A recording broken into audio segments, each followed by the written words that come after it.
Ndị be anyị daalụ nụ. Nke a bụ oge ilu Igbo nke nwanne unu nwoke Maazị Nnaoma Isaac Osu na-ewetara unu. Taa m ga-akọwa ilu nke na-asị na onye isi adịghị edu onye isi. Kedu ihe ilu a na-akọwa? Nke mbụ bụ na ilu a bụ ihe ndị Igbo na-akpọ ụka na ilu. Nke bụ onye isi bụ onye na-adịghị ahụ ụzọ. Onye na-adịghị ahụ ụzọ enwee ka ọ ga-esi duru ibe ya na-adịghị ahụ ụzọ na-agbado n'okporo ụzọ. Ihe pụrụ ime bụ na ha na-abụ ga-adakpu n'olulu, nke bụ otu ahụ esi wee kwuo ya n'ile ya anya, otu ahụ ka ọ dị. Mana gịnị mere o ji bụrụ ilu? Ihe o ji bụrụ ilu bụ na ọ bụghị sọsọ ihe bere onye isi maọbụ ndị isi ndị na-enweghị anya maọbụ ndị nwere anya ya bụ nọ ọ dịghị ahụ ụzọ. Ọ bụghị sọsọ ya ka ọ na-ekwu. Ihe ọ na-ekwu maka ya bụ ihe dịka iji maa atụ, di na nwunye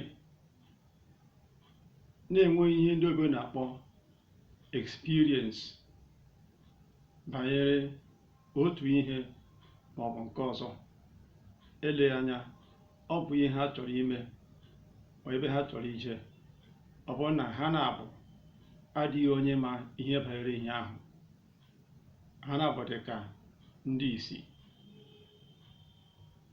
Nke bụ ọ bụrụ na ha chọrọ ọdịmma nke ha maọbụ ọganiru, ha ga-achọ onye maara nke ọma ihe ha chọrọ ịbanye n'ime ya ka o duo ha maọbụ dụọ ha ọdụ.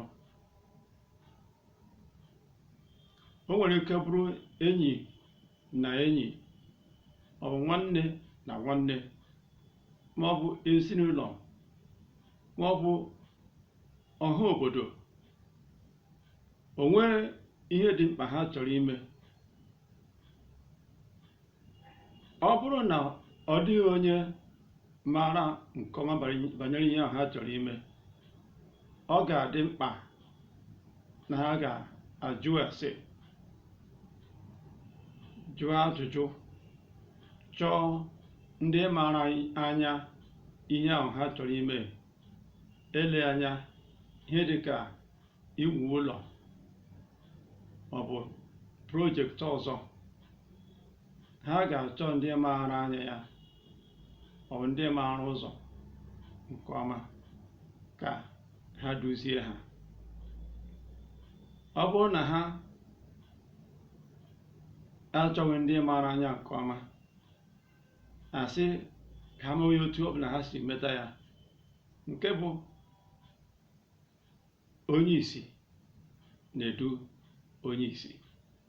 Ihe ga-abụ ihe mpụta ga n'ime ya bụ na ha na-abụ ga-asọrọ isi sọba n'olulu maọbụ n'ọfịa.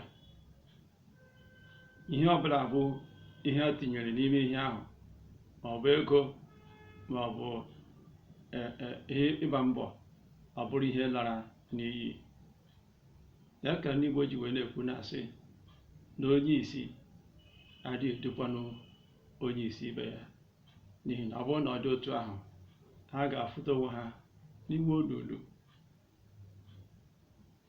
Eleghị anya dịka nwata akwụkwọ, ọ bụ mgbe niile ka ị ga na-ege ntị ihe ụmụ akwụkwọ ibe gwara ahụ.